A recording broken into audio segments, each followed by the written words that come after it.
What's up, y'all? Welcome back to Crazy Devils, and in today's video, we're going to be looking at what happened to Marques Bolden and why he isn't living up to his potential, as well as a couple of my theories as to what might be happening and some conspiracy type stuff. Be sure to leave a like, subscribe if you're new, and comment down below.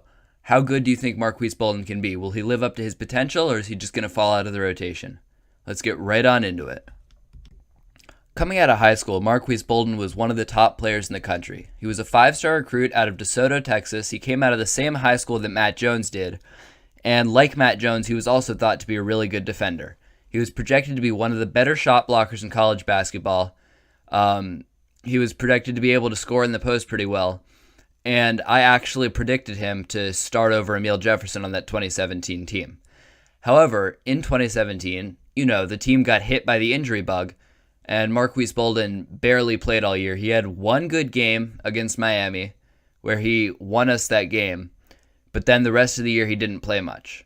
Last year, Marques Bolden showed signs of potential. He was backing up Wendell Carter and Marvin Bagley. He was a fairly good shot blocker and efficient player, and he was showing flashes of developing into what people had expected him to develop into. But he still hadn't really showed any complete skill set out there. It was still mostly raw, unharnessed potential. And then this year in Canada, this is where it gets interesting. Coach K said during the offseason that he expected Marques Bolden to become one of the best big men in the country. He suspected that because of all the injuries, Marques had never been able to show off what he could do. But then he expected that this year Marques Bolden was going to step up, and he actually said he expected Bolden to be one of the best big men in the country. So a lot of people had really high expectations for what Marques Bolden was going to do in Canada, especially since we were going to be missing two of our top players, and then we lost another rotation player in Alex O'Connell just a couple minutes into the tour. So people were expecting Marques Bolden, who's one of our upperclassmen, to step up and play well. But instead, Marques Bolden just really didn't do anything the entire Canada tour. I don't think he hit a shot. He only started 2 out of the 3 games. The third game, Coach K decided to bring him off the bench, and he just seemed to shrivel up into himself. He didn't look confident out there.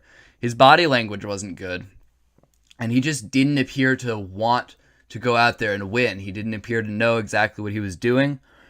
And he certainly did not look like a top big man one of the top big men in the country like Coach K was expecting him to be. So that all just boils down to what happened. I don't think we're going to know. There is a pretty good chance that Marques Bolden there's an okay chance that maybe Bolden was injured during that Canada trip. But here's my conspiracy for what I expect. I think Coach K was worried about other teams seeing what our team was going to look like, and so he actually had Bolden hold back. I know that seems like a crazy theory, and even I have a hard time believing it, but it's what I want to believe because I want Bolden to be a really good player this year. Coach K might have done that if, every single other team in the country wants to take a shot at Duke this year. We have the top 3 freshmen in the nation. Everyone wants to get at us, and so everyone was going to be watching that Canada tour. And if Marques Bolden can do things that he hasn't shown, then why would he be showing them now when he can save them and break them out in a hidden weapon in the first game of the season when we play Kentucky, and they're not going to be prepared for it? So that there is a chance that happened. But what I think really happened is that Marques let all of the pressure get to him. If Coach K says that you're going to be good, there is a lot of pressure on you to be good.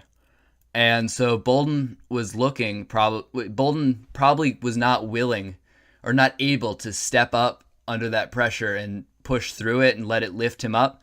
And instead what that pressure did was it just kind of broke him down and made him start overthinking things. And then he was not as able to go out there and block the shots and be the defensive force that we wanted him to be. Javin DeLaurier looked like a much better player out there.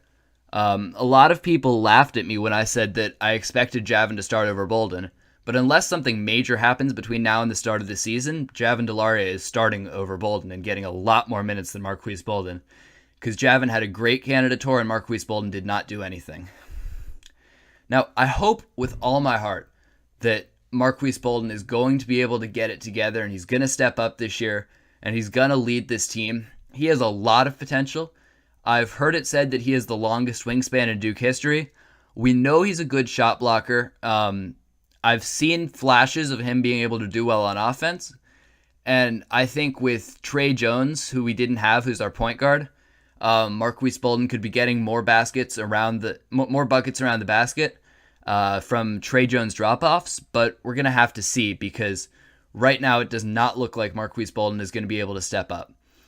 I've heard a lot of rumors over the past couple years about Marques Bolden considering transferring, and I've never really seen him look at home at Duke. I'm really hopeful he can turn it around, but I think at this point, Bolden is just never going to live up to the massive potential that he had heading in. That doesn't mean that Duke can't be up to its full potential this year. It just means that we might look a little different than people were expecting us to. Thanks for watching. Be sure to leave a like, subscribe if you're new, comment below your thoughts on the video, and I will see you in the next one. Peace.